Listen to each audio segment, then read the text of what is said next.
Hello, everybody. Welcome back. This is day 3 of Let's Hang Out. 3 days in a row, I'm going live.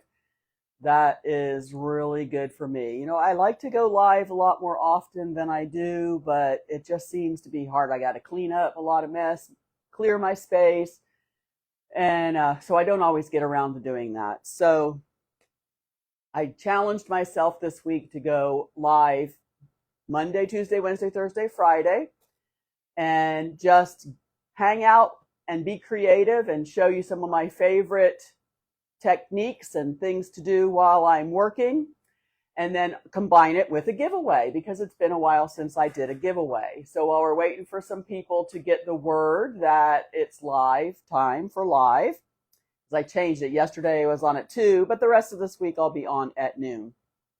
I thought I would go over with you, and there'll be folks that will be watching the replay. So I thought I would go over with you what so far I've put in the giveaway box, because usually I let it be a surprise. You win, I send it, you open it, you find out. And there might be a few other little surprises that get added in here. But what I'm trying to do is each day as I'm demonstrating, I'm adding some of those tools that I use in my demonstration as I'm able into the giveaway box. So while we're waiting for a few more people to hop on, and I just saw somebody hopping on, tell me hello. Let me know, make sure you can hear me. I'm wearing a microphone and I want to make sure that it's working.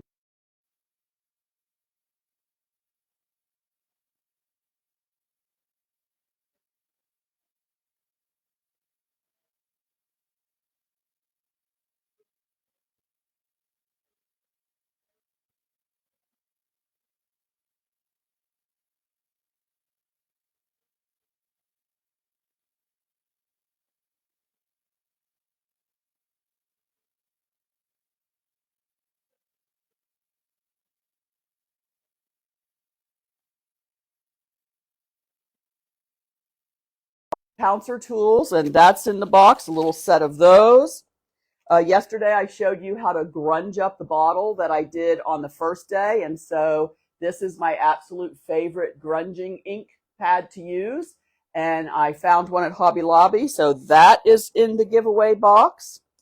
I put some of the wood stars and beads that I've used. That's in the giveaway box. This is a great little giveaway box. I told you that my favorite, and I'm going to be using one of these brushes today, that my favorite brush set to use for smaller projects is this one that I get from Hobby Lobby. And look, it's so economical. It's $4 and you get all of these brushes. And on the back, it tells you what you can use those brushes for if you are doing water painting, that sort of a thing. So this is just a fantastic little brush set. So I've put that in there. And then I also put a little collection of some napkins and fabric so you can make a cute little bow. So that is so far everything that I've put in the box. So you'll see what is going to go in the box today. While we're waiting for another one or two folks to hop on, but we're going to get started because, like I said, there's always the replay. I'm going to show you, if you hang around on my page, you know that I love to walk the beach. Well, at Christmas, that was recently, we bought some electric bikes. And so now I've been riding my bike along with walking on the beach, and I can go so much farther down the beach. I love it. But there have not been a lot of shells and a lot of things to find and pick up, which can be disappointing. So last week I was out riding and I happened to look down. I almost ran it over, and I found this cutest little horseshoe crab. Look how cute he is. He is just like fits perfectly in my hand. Isn't that adorable? So I love to find these when I'm out walking the beach. I like to find them bigger, but this one is really cute. I bring them home if they still have all their stuff in them. Of course, I only bring them home if they've died. I clean them out and then I paint them. But this guy is so cute. I think he probably just molted. So he was really clean on the inside. Isn't he cute? I'm going to be keeping him for myself because I don't find them this small very often, but I just thought I would share that with you. All right, so let's go ahead and get started. As word gets out, sometimes it takes Facebook a little bit of time, then more people will hop on. So here's the table that I did yesterday. And if you missed this, you can go back and watch the replay. But I'm very, very, very, very, very, very, very, very happy with how my tabletop turned out. This is the glass insert, and I painted, it's got a little piece of tape on there. I did the paint on the underside of the table. So it is not going to scratch, it's not going to come off, it's not going to be any kind of problem. So I love how it turned out, and it really matches the first table I did really well. I had already painted the base of this table in the Rethunk Junk color called Driftwood. So if you have never used Rethunk Junk paint before, then you're missing out because it's an amazing, fantastic paint. I'm a retailer and I've been using it for about 8 years now, and I won't use anything else. I love this paint. So I'm going to try something here, push a button, and Facebook tells me that I can pop up a link. Tap the show button to feature this link during my video. Let's see. Here we go. Let's see if this is going to work.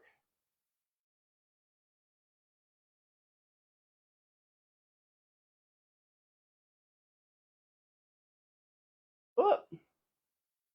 Don't know if that worked. There we go, show.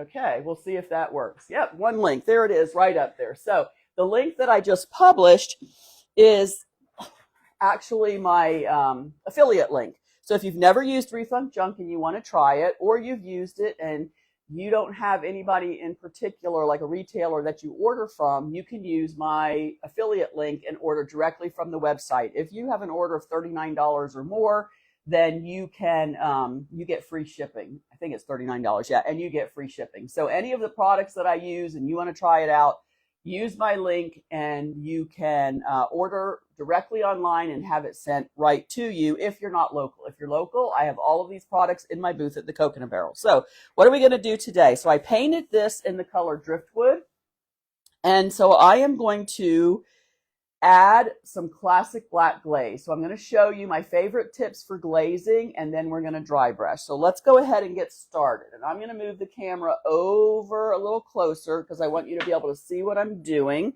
I don't want you to see me. I want you to see what I'm doing here. And I'm going to lower the camera. And here we go. Lower the camera and maybe turn it down a little more. There you go. That gives you a pretty good view of it. So when I do glaze, remember Monday I showed you how I put my gunk in my condiment bottle. Well, on a table like this or anything, I like to put my glaze in a condiment bottle too. And I'll show you why, because sometimes I like to get the glaze in these groove areas. You see how this is right here on the table? And a bottle like this just helps you get the glaze into tighter areas easier. So the first thing I do when I apply the glaze, I like to use a chip brush for applying the glaze. Chip brush is the perfect tool for applying the glaze. And so a chip brush, a brand new chip brush, is going to go in the box. I'm going to toss that right over there because that one went in the giveaway box. So with the chip brush, take that off, and then I'm just going to take the glaze right out of this condiment bottle, and I'm going to put it on the tabletop, and then I'm going to take my chip brush and spread it on here. Get it on the area, and I'm just going to work a little area at a time because the glaze will start to, color it.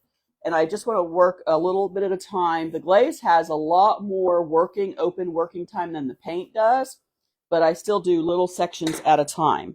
Then I use paper towels and a fine mist spray bottle, and I'm a little different. Whoops, actually, I'm going to do one other thing before I do that. After I get the glaze on, I like to take a clean, and I'm using a Wooster Shortcut brush because this is a smaller surface.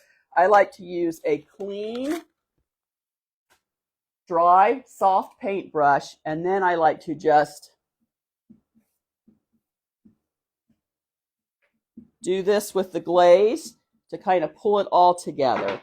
Then I'm going to take my finest spray bottle and spritz it right on the surface. And I'm going to take a paper towel, and I'm just going to gently, and I didn't spritz my paper towel, I'm just going to gently start wiping back some of that glaze, just like this. I don't want to take all the glaze off, so I'm just going to play with it, manipulate it, move it, leave it darker in some areas, lighter in others. And after I wipe it off, if I want more glaze on there, I can always come back and add a little more.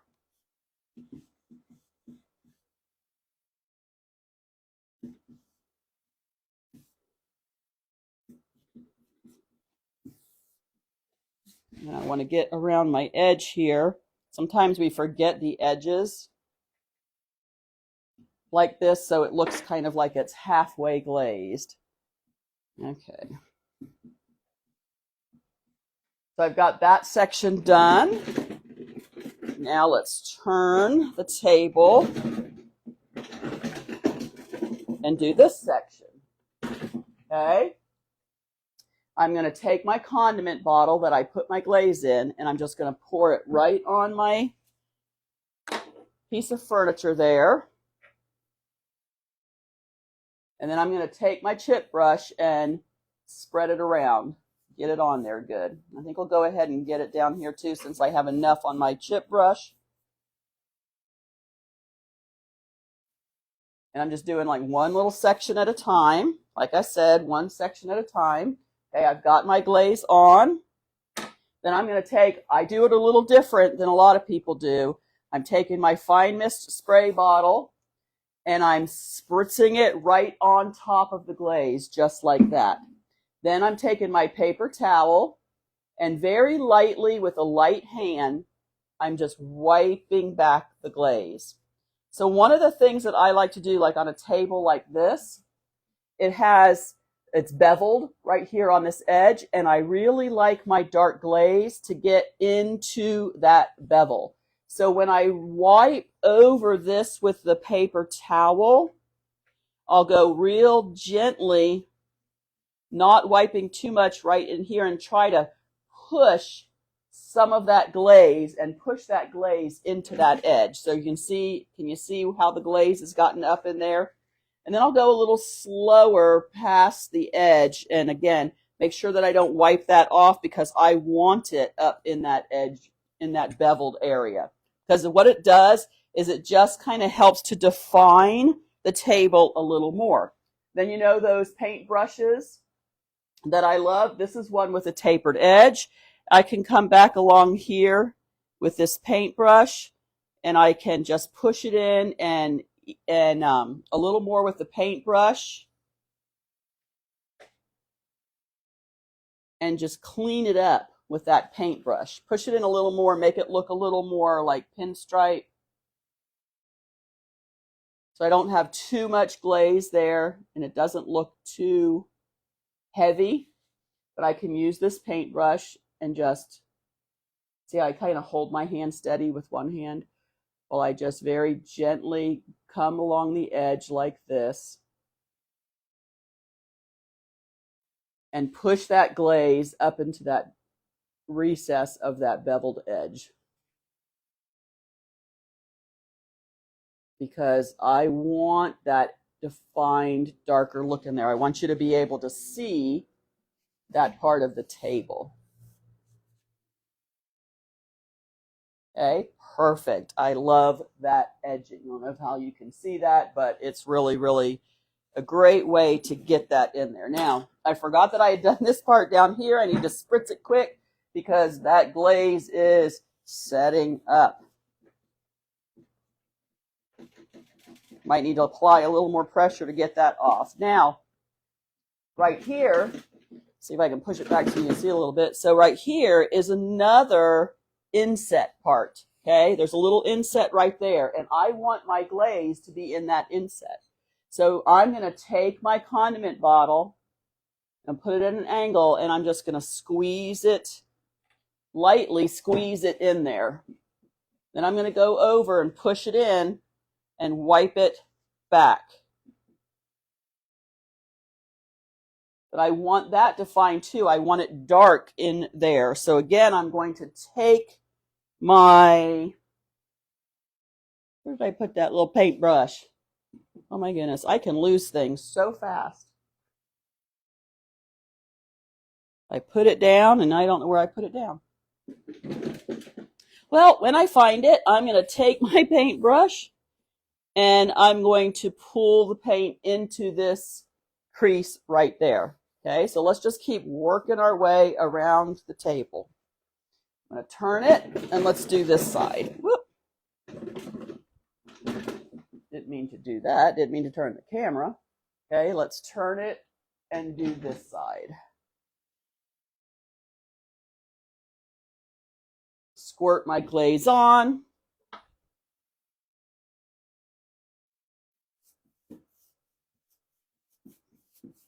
Brush it on, and I have the glass in here, and I did get a little bit of glaze on the top, and that's not going to be a big deal because that is going to wipe right off. I need my soft brush because I'm going to smooth the glaze out and even it out. It smooths it and evens it out. I love using the soft brush after I put the glaze on with the chip brush. I love using the soft brush technique to come back and smooth it and even it all out.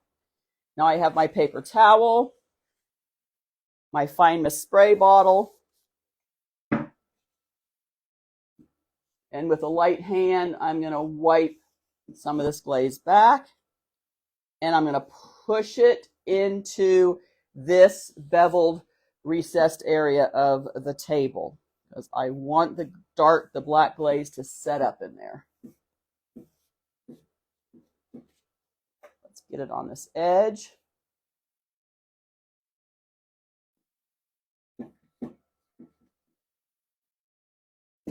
The great thing about glaze is glaze could be very forgiving. Don't be intimidated by using glaze. Don't let glaze intimidate you. If you get it on too heavy and too thick, then you can do what we're going to do. You can just go back over it. Like I use driftwood as my original color. So let's say I get it on there too thick, then I can just take my driftwood, my color driftwood, and dry brush driftwood right back over it to cover up some of the heaviness of the glaze if I got it on there too heavy. I'm going to come back in here, which I didn't do that on the other side, with my brush and smooth that out. And then with my paper towel, just come and wipe some of it back. So what I'm getting on here is just a nice contrast of color. The classic black glaze is really pretty against the color driftwood.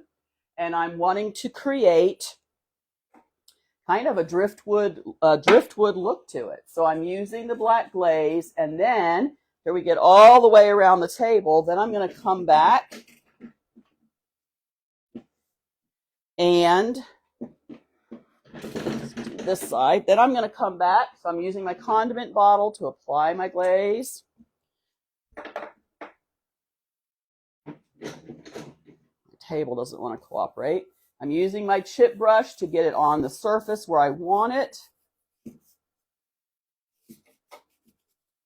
And I had that little brush to show you, and I put it down somewhere and just do not know where it went. Maybe somebody can help me if you saw where I put the brush when I was using it. Now I'm going to come back with my soft brush and kind of feather it out. And I can do that too with my soft brush after I wipe it back. I can come back with this soft brush and keep feathering it out to soften the glaze, because sometimes glaze can get a little unruly and a little heavy. Then I like to just put my water right on my surface. I don't really like to dampen my cloth or my paper towel. I just like to put it right on my surface, and then with a light hand, manipulate it and wipe it back, leaving it where I want it, wiping it off where I don't want it, shadowing it, heavier here, lighter there, because it's all going to be part of the table, the look of the tabletop. Okay? For the legs, how will we do the legs that are... No, this is a chip brush. Yeah, there's a brush under there, Kathy. Thank you. But I had a little, I'll just get up and get another one. I can lose things, excuse me, as I walk in front of the camera, because that's just what I'm going to do, because I want to show you how I'm using this tapered brush. I can lose things faster than anybody. I should be in the Guinness Book World of Records for how quickly I can lose something so simple. So what I was using the brush for, from that little set of brushes that I told you I love so much, they have these little tapered brushes in there, different sizes. And I like to, when I'm doing the glaze, this table has a beveled edge right here. So I want to get a little more of the glaze into that beveled edge. And that's why I like putting my glaze in a condiment bottle, because it has the open tip at the end, and it helps me to like put the glaze exactly where I want it. So let's say on this table, the only place you wanted glaze was inside the edges of this beveled edges, like a pinstriping. Well, put your glaze in a condiment bottle. Put your glaze in a condiment bottle and just very lightly squeeze it on there. And it helps you to control. It helps you control where your glaze is going to go. Now I'm just wiping that back, and then with my little brush here, and it does take a little more attention to detail and a little more time, but the outcome is worth it. So with my little tapered edge brush, and I'm just kind of holding my hand steady with this hand, I'm going along and I'm pushing that glaze into that beveled edge where I want it, a more defined, darker line of that glaze into that beveled edge, and kind of cleaning it up with this little tapered brush as I go. And I hope that makes sense. And I like that look because it defines the edge of the table a little more, gives it a little more depth and dimension. It gives it more character. Sometimes if you're just brushing the glaze on and wiping it off like we've usually seen with a rag or a paper towel, it's hard to get the glaze up into these cracks and crevices. Okay?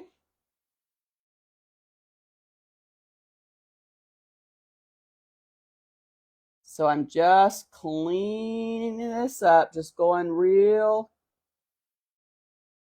along the edge. And notice after I pull my paintbrush out, then I'm wiping some of that glaze off.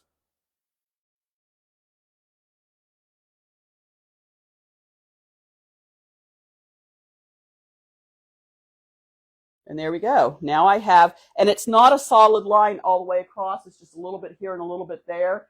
And I love it because it just gives me the exact look I want. Now, same thing down here. I pushed some of the glaze into here, but I lost my brush, so I'm going to do it again.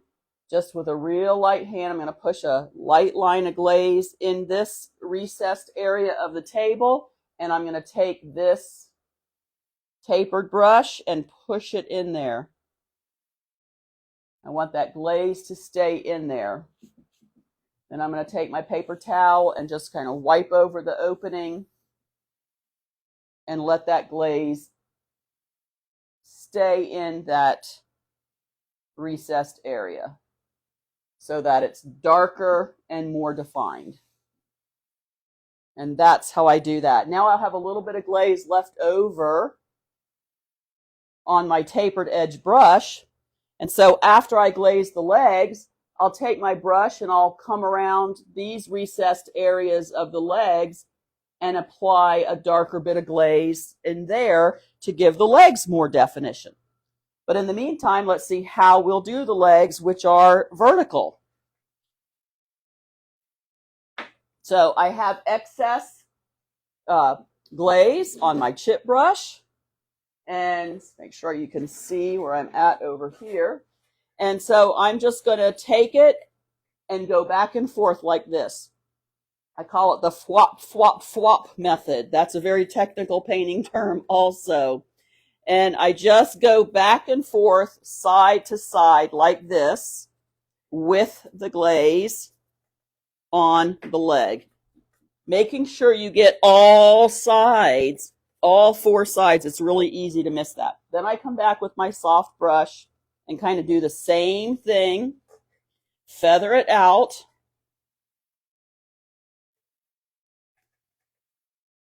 With my soft brush. And then I'll come back with my paper towel. Give it a quick little mist with the paper towel. And in the same direction as I applied it, I'm just going to wipe it back. And I probably leave it a little heavier on the legs than I do on the sides because I like that look.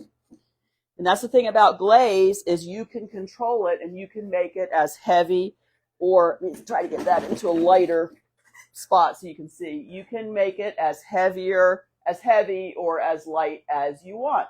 So that's how I get the glaze on the legs. So let's just keep going, get all the way around this table. Okay, and I'm going to put it down here. Use the condiment bottle, use the chip brush. Put it on, and while I'm here at the leg, I'm just going to go ahead and hit it with my chip brush. And I have the glaze on my chip brush. I have enough glaze on there, and we can just do that. Now I'm taking my soft brush, feathering it out. Just helps to soften that glaze. And so if you've not tried using a soft brush with your glaze, if you've tried using glaze and you've gotten frustrated, try adding the soft brush technique, and it will help you a lot.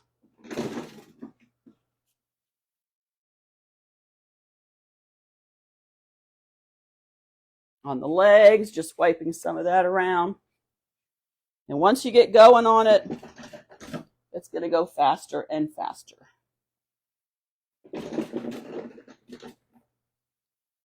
All right, so I know it's not fun watching something get glazed, so I'm going to stop glazing that bottom part. I'm going to come around to this side on the top, and I'm going to show you the next step, because by the time I glaze the legs and the bottom, the glaze on top is dry and it's ready for me to do the next step.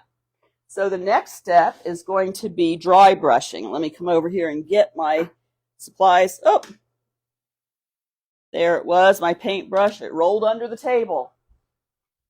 It rolled under the table, messing with me. Okay, so I'm going to use the color cotton for the dry brushing. And what is dry brushing? Well, I'm going to show you. So for dry brushing, again, I use a chip brush, and I put a chip brush in the box. Now, this is not the dry brush I want. Did I use, oh, I used this one too. Okay. This was not the chip brush. I picked this one up and used both my chip brushes. All right. So this is a brush that was already used. Chip brushes are inexpensive, and so I will not remember to clean them, and they kind of, they get hard. So you can see this one's got a little rust on it. I've used this a lot. So what I've done, and what I actually like to do when I am dry brushing, is I will just take my scissors instead of throwing the brush away, if the tips of it are stiff and tough, I will just take my scissors and trim off the top part of the dry brush, of the chip brush. It makes it a little shorter and stubbier, and it actually, and this part is a little more uneven, and it actually, I like what it does for dry brushing better. So dry brushing is simply this. Here's my color cotton, and I could just really pretty much use what's in the lid here.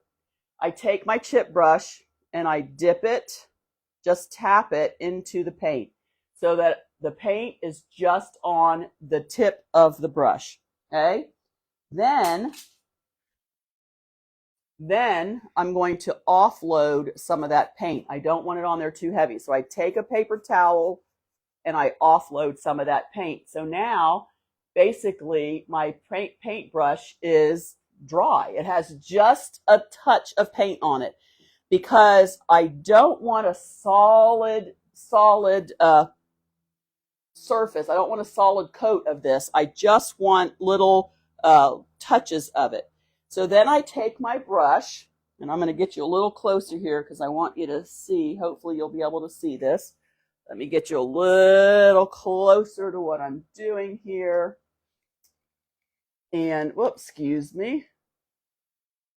Okay. So there we go. You can see it coming off the brush. And you can see because this chip brush is not, the bristles on this chip brush are not tight together. So I'm not getting a solid coat of paint. It's just like I'm putting a dusting of this color on there. Just get a dusting of this color. And it's going over the driftwood and it's playing with the dark glaze. So that layer of dark glaze is below it. And then this color cotton is coming right up along it. And I like to take the edge of my brush and just go along the edges, or maybe over here in the corner. I'll use the edge of the brush to just shadow and shade.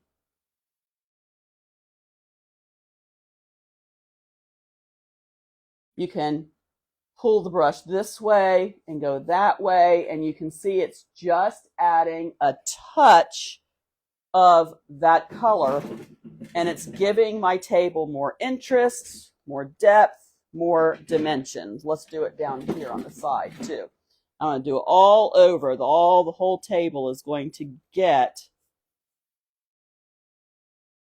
this coat of dry brush. I use a light hand. I don't push real hard because I don't really want a lot of that color coming off of there.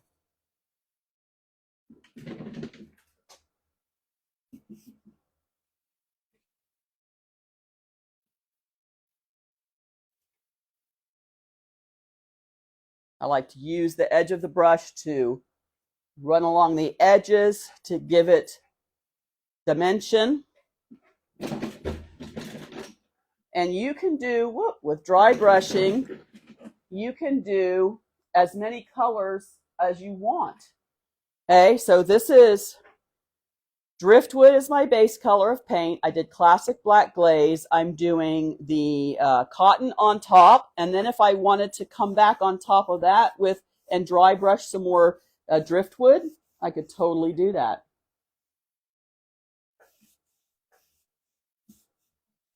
You just keep working it until you're satisfied with it. And when you like it and you like how that looks, then you stop. But notice that I'm using the same paint. So a little bit with dry brushing, a very little paint goes a long way. I've done this side and the edges, and I've not dipped my brush back in that paint yet, in the lid. Just that little bit I tapped out of the lid.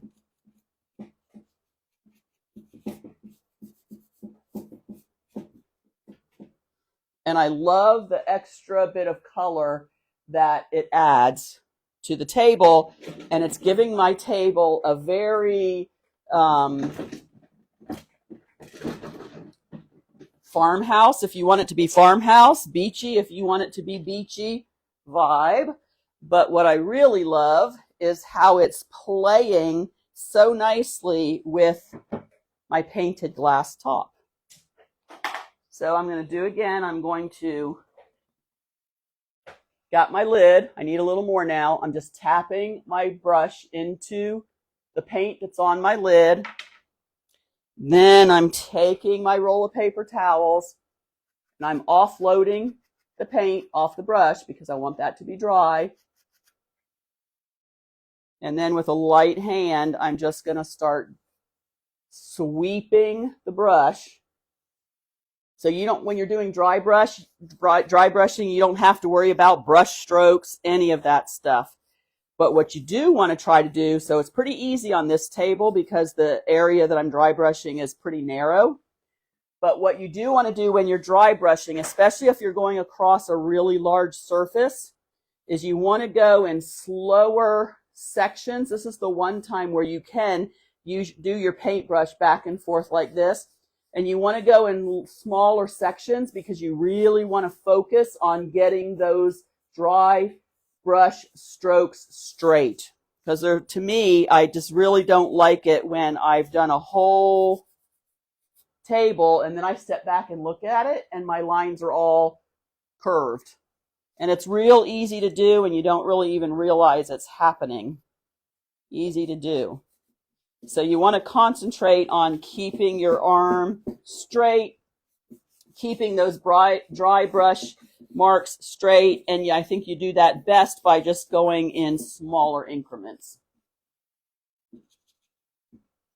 Again, I like to use the edge of the paint that's on the edge of the brush to get a shaded, like down here in the corners, to get it more shaded and shadowy up here in the corners. Over here in the corners. All right, let's do one more side here and then the top of this table will be done. Let's see if I can get that to move back there. Okay, but I want to show you how I dry brush, move out of the light here, how I dry brush on the leg. Same way I applied the glaze. I'm just going to come back and forth just like this. And again, remember with dry brushing, I'm just getting a dusting of that color on my paint. I'm layering the color. All right, let's do this one more side. Try to do it without knocking everything over. There we go. One more side for dry brushing. Oh, thanks, Rethunk Junk. Yes, dry brushing is just really, again, it's a fantastic way to, I call it zhuzhing up. It's a fantastic way to zhuzh up your table or your piece of furniture that you're working on, just to add a little more to it. And you know what else? Let's say for dry brushing, light hand, offloaded that paint off the brush and just going over it. Now look right here. Right here, I had a little more paint come off my brush than I wanted to. So I don't want it that heavy right there. So I'm just going to take my brush, make sure I've offloaded it, but I'm just going to go like the side of my brush and just kind of blend that in, and then it looks okay. So I use the side of my brush to line up, to go and to define it like this. Define my edges with the side of my brush in this color.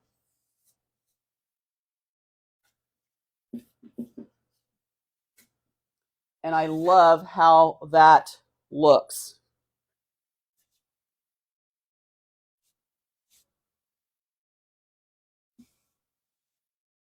All right, now let me push this forward so you can see, because I haven't done any dark glaze. I haven't glazed the whole entire table yet.